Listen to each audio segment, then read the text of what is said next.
Hi, I'm Dr. Rustinglass. I'd like to share with you the 7 signs of scoliosis and how to check your child for these signs of scoliosis, and it's something you can do at home.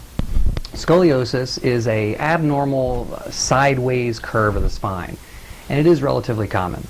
And it's relatively easy for you to check your child, and this is what you do. What you're going to do is you're going to have your child face away from you.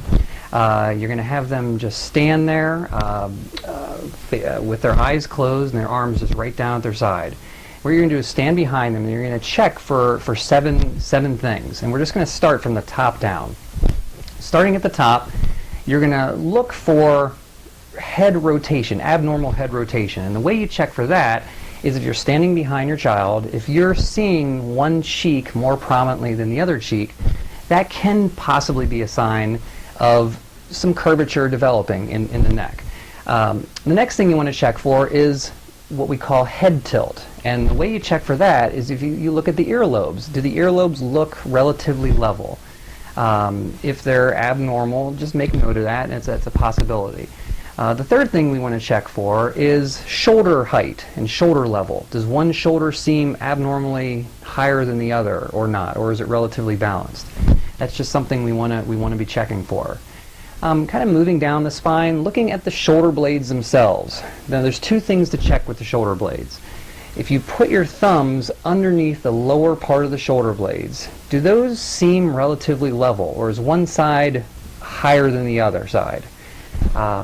Also with the shoulder blades, is there a wing, what we call a winging occurring? Is it protruding? Is it sort of lifted upwards? Or is there an imbalance between one side or another along those signs? So these are some of the things to be checking for.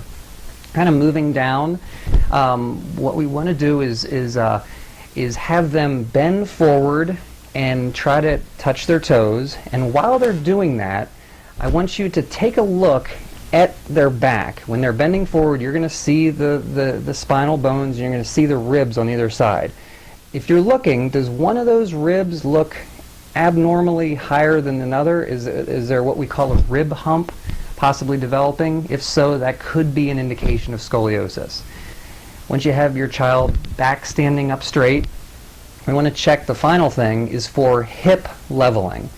Now, what's the easy way to check for this? Many times, moms and dads will know if they're purchasing pants if routinely one leg length seems longer than another. That could be an indication that there's some imbalance or unleveling of the pelvis, which could be related to a curvature developing.